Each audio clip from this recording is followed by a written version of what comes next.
In this week's episode of JoJo's Bizarre Adventure, Diamond is Unbreakable. Yoshikage Kira has a brand new face, a brand new family, and a brand new life.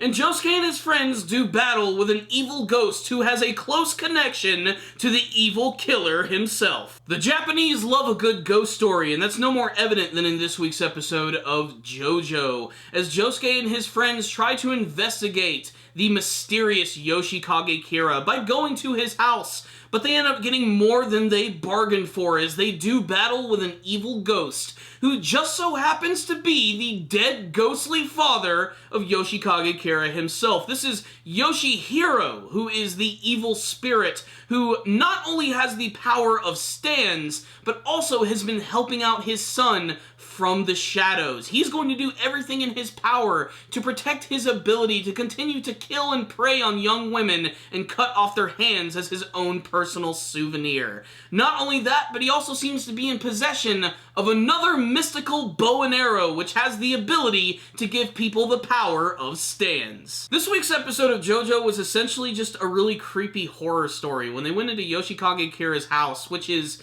pretty normal by most standards, aside from the fact that the dude seems to have some sort of weird obsession with collecting his toenail and fingernail clippings. I mean, that alone should send some pretty fucked up signals, but he's also got this camera in his house, which apparently is used by Kira's father, who is a ghost. And his father works in the shadows, and he has this stand ability where he's actually able to attack people as long as they are in the same photograph as him. So he's actually able to manipulate this camera, which takes this Polaroid photo with both Josuke and Jotaro, who are completely stuck in this world with him. And as long as they're within the same image as Kira's father, they're basically just screwed. And this is a pretty unique ability, because not only is this character not human, but he's dead and able to use a stand power. I didn't even realize they could do something like that. I mean, well, actually, it does kind of make sense when you think about it. You have the character of Dio, who he himself was a vampire. Vampires have always been seen as sort of another version of the living dead, and he was able to use stand ability, so it's really not that out of the realm of possibility. Not to mention, this is JoJo's Bizarre Adventure. It's got bizarre in the title. They can do whatever the hell they want. What is most interesting, however, is that apparently there are multiple bow and arrows, which I still think we're going to have to learn a little bit more about the origins of these things and why they were created and everything, because they seem to have some pretty crazy freaking abilities. And I'd imagine that Kira has probably had these abilities for quite some time. He might have even had his very own version of the bow and arrow even longer than the one that initially appeared in the series itself. What I will say is, the battle against this evil ghost is really interesting, because not only does he have the stand power to attack people through photographs, but he can also create these like weird psychic and ghostly barriers, which won't allow people to interfere with him when he's actually attacking people. And there's a lot of great scenes where they actually manage to trap him in this episode, like Jotaro actually manages to trap him in a photograph by making him take a picture of just himself, and he actually folds up the picture, completely tapes it, and pins it to a wall. But Okuyasa ends up being an idiot and actually allows him to sort of escape when they make it seem as if he's actually went away from the photograph. Okuyasa opens it up, and this guy manages to escape by actually tying himself to a bird and flying away while he's still stuck in the photograph. This series is so funny with the things that it can honestly do sometimes, and I have to admit, it's incredibly creative. It's always fun to watch a new episode of JoJo. You never know what you're gonna get. But what's going on with Yoshikage himself? What is he doing with his brand new face? Well, he's starting a brand new life with his family and his brand new wife, who apparently seemed to have some big marital issues with her husband before. They never really seemed to get along, and the husband basically was there to basically just sort of like mooch off of the family. Like, he just shows up to sort of eat, drink, sleep, and fuck. That's pretty much all he does. However, Yoshikage Kira is actually a pretty cool guy. He comes in and he cooks dinner for his wife. He does a lot of things which basically completely surprise her to the point where she starts to fall in love with him all over again. And then we finally get our very first glimpse at this guy, which looks very similar to Kira in many senses, mostly in the face, but he has a brand new hairstyle which is black and it's all spiky and everything. He still manages to look really creepy and intimidating even when he's hanging out in someone's body, or at least using their different body parts. So what's the rundown on this week's episode of JoJo's Bizarre Adventure Diamond is Unbreakable? Who you gonna call?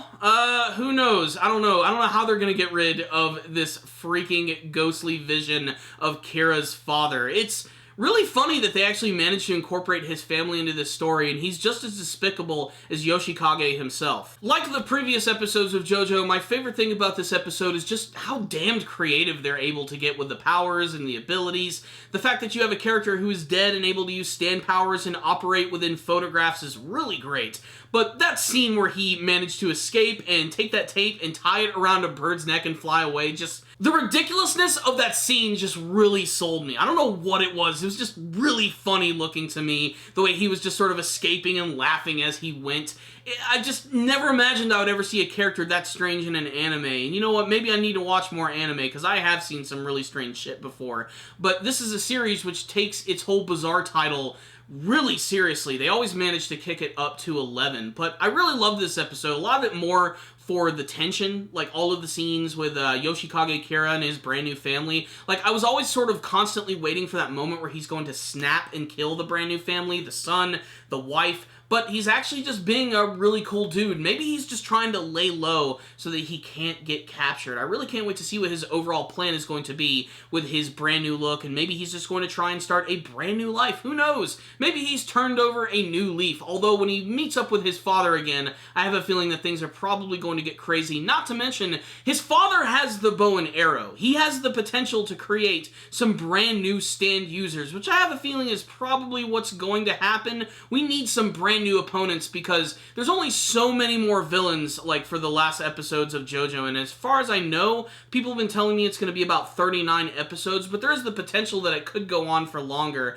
That being said, this episode right here was fantastic. Another great episode of JoJo, introducing some brand new villainous characters and opening up the next arc of this arguably amazing anime series. I'm going to give this episode right here a 5 out of 5. I absolutely enjoyed it. The whole creativity of everything and just how much fun they're having with this anime adaptation. I'm loving JoJo so far. I've become a huge fan of the franchise ever since Stardust Crusaders, and I cannot wait to see all of the future seasons and beyond, because this show is just fan-freaking-tastic. So check it out, JoJo fans. You might see something you like. If any of you did watch this episode, make sure to tell me what you thought about it in the comments section below. Thank you guys for watching this review. I truly appreciate it. Make sure to subscribe to the channel, smash that like button, and check out all the cool links we got in the description box below. Like our weekly podcast show, The Powerful Nerdcast. Yes, that's right, it's pretty friggin' awesome. Thank you guys again for watching, and as always, stay dandy, baby.